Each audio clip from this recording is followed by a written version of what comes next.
everyone. My name is Kristen McKenzie, and I'm from the Denver Museum of Nature and Science. I'm the collections manager for Earth Sciences. And one of my passions for study is dogs. And if you guys have heard, we have a traveling exhibit right now that's called Dogs, A Science Tale. And I hope you get to go see it. It's really cool. And if you see in my background, there is my little dog, Freya. She's an Australian cattle dog. And in this picture, she's 4 months. But it's been really fun watching her grow up and tracking all her growth and her when her teeth come in and all these fun things with the background I know now about fossil dogs.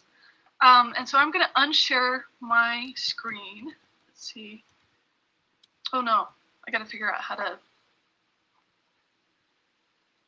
Sorry. 1 second.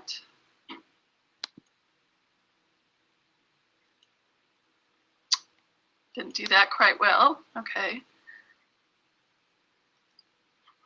None. Okay, great. So today I am going to show you a few things from our fossil collections, and I'll talk about it in relationship to a dire wolf, and this is a cast of a dire wolf, and then here is an actual coyote jaw, and so if you had those compared to, side by side, you see the dire wolf was much bigger.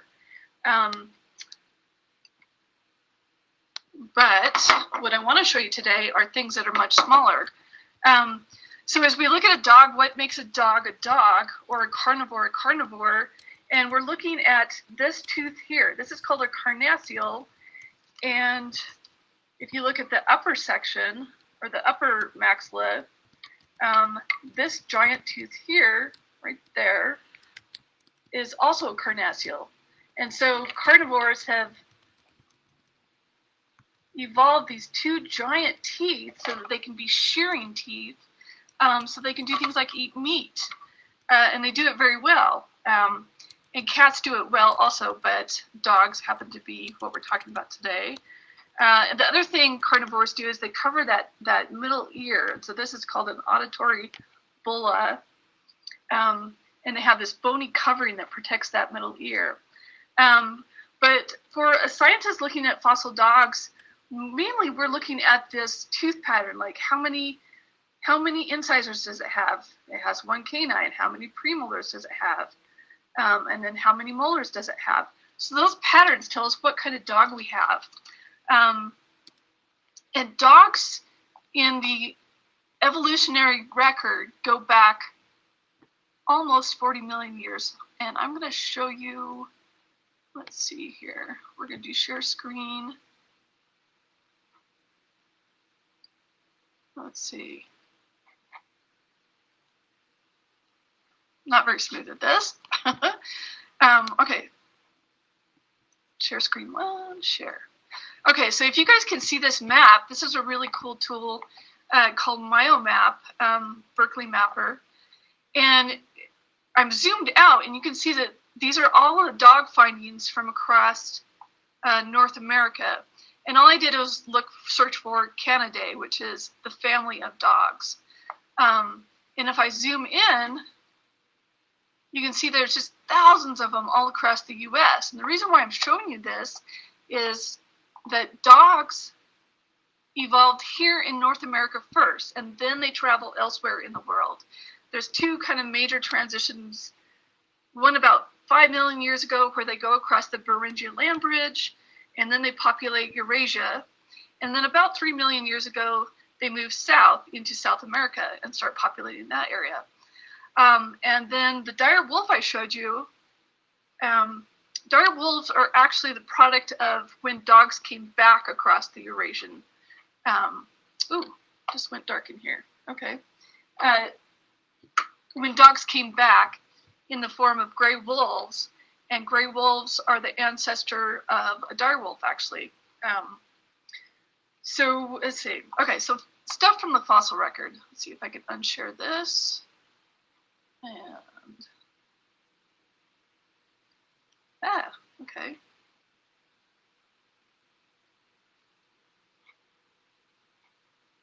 Not very quick there. Okay, so one of our fossil dogs comes from three. Okay, so dogs have subfamilies, three major groups: Hesperocines, Borophagenes, and Cheninae, and I can't say that very well. So these three big families kind of start out with Hesperocines about 40 million years ago, and back then you'd look at them and say, well, that doesn't really look like a dog, because Hesperocines, even though they are a canid, they do weird things at that time.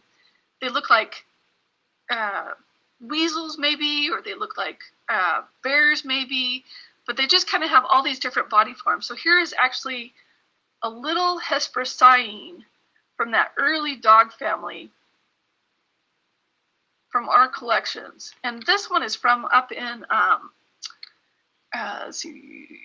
Weld County, Colorado. So this is our own homegrown dog. And you see he's kind of, he's very little compared to the modern coyote. See if I can show you that. And he doesn't look all that different. But these dogs had a lot of different body styles. So that's a little Hesperocine about 40 million years ago in Colorado. And then we have that family, that subfamily gives rise to Borophagenes. So Borophagenes were these giant bone-crushing dogs. And I want to show you kind of a little picture of a Borophagene. That right there with the short face, heavy jaws, and those massive carnassial bone-crushing teeth. Those are this amazing family that just really fill all sorts of niches in the environment. And if you want to know more about all these different families of dogs, I really recommend this book, Dogs by Xiaoming Wang. He happens to be my science hero, and he signed this book.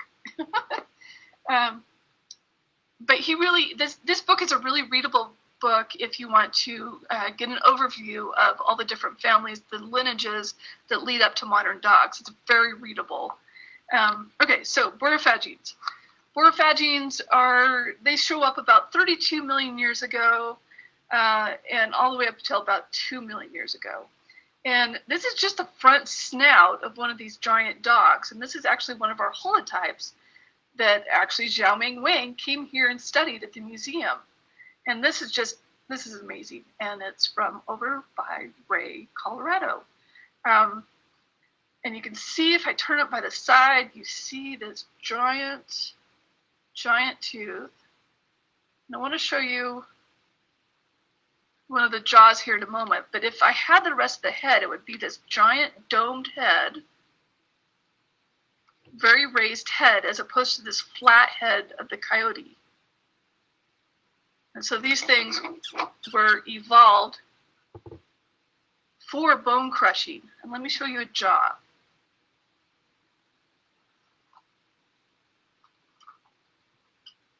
So this is the jaw of that dog. And you see that massive tooth there, that massive carnassial. And you see how deep the jaw is as opposed to this coyote jaw, which is fairly narrow or fairly shallow. Anyways, those things were made to crush bone, which is pretty awesome. And I'm from Texas. We have another one of these Borophagenes, and I wanted to show how awesome it is to have two different individuals. You see the one on the right here, the tooth is super sharp, and that's called early wear. It just barely started using those teeth.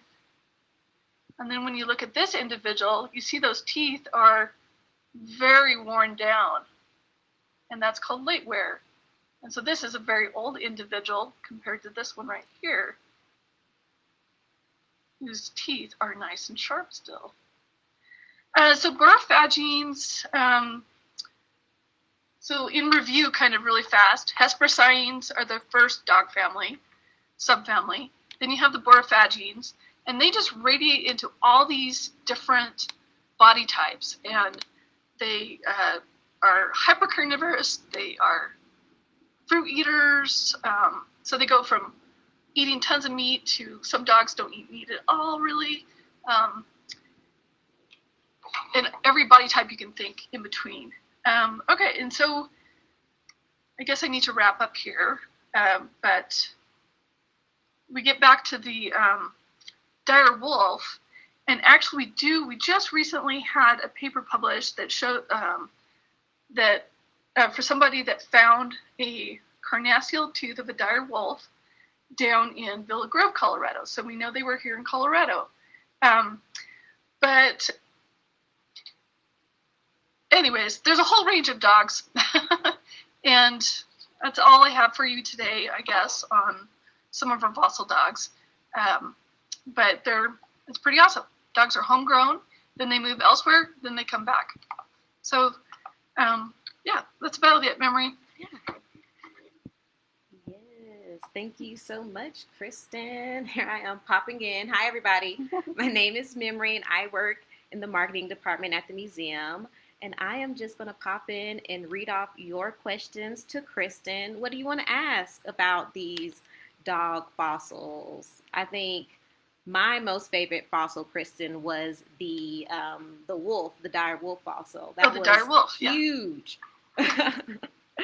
We do have one question from Allie. Oh, yeah, there it is. Very nice. Allie asks, interesting. How does that work with breeds coming from European wolves or Australian dingoes? I'm not sure of the timeline on this. I think she may be referring to earlier in your talk when she was, you may have already answered it, earlier in your talk when you were talking about dogs originating in North America. Yes, yeah. Mm-hmm, mm-hmm. And she's asking, how does that work with breeds coming from European wolves or Australian dingoes? How does that work with that? Well, I would ask that when you see one of our archaeologists talk about this. I think we're going to have one that talks about the archaeology of dogs. So ask her. But so dingoes are actually, they're coming from the European stock after our dogs have left about 5 million years ago. They populate Eurasia, and they, of course, go everywhere in the world from there. But then later in the Pleistocene, they come back. So, about 12,000 years ago to 7,000 years ago, dogs and other animals are coming back over that land bridge and populating. And then we believe that the dire wolf is actually evolving from the gray wolf, which has come back. And then, of course, all dogs after that are coming from that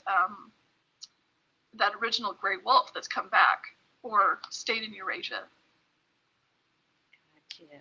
Perfect. And Allie says, fascinating. Thanks so much. Okay, I'm going to look and see if we have any more questions. And while we wait, we have a little bit more time. I'm going to ask you one, Kristen. What is your favorite dog breed? Do you have a favorite dog breed? My favorite dog breed? Right now it's my little Freya right here. Yeah, that's what I thought. She's my first Australian cattle dog, and she's so incredibly smart that it's so much fun to train her. She picks up things instantly. But probably one of the more fun things right now has been watching how her teeth come in. So as a paleontologist, let's see if I can should probably turn off my background again. So as a paleontologist, I study the teeth. Okay, I am going to shut the background off. Cut it off for now and then cut it back on because we have some comments. Who is that cute dog back there? So we got to bring her back. Yeah, Freya. That's my baby girl.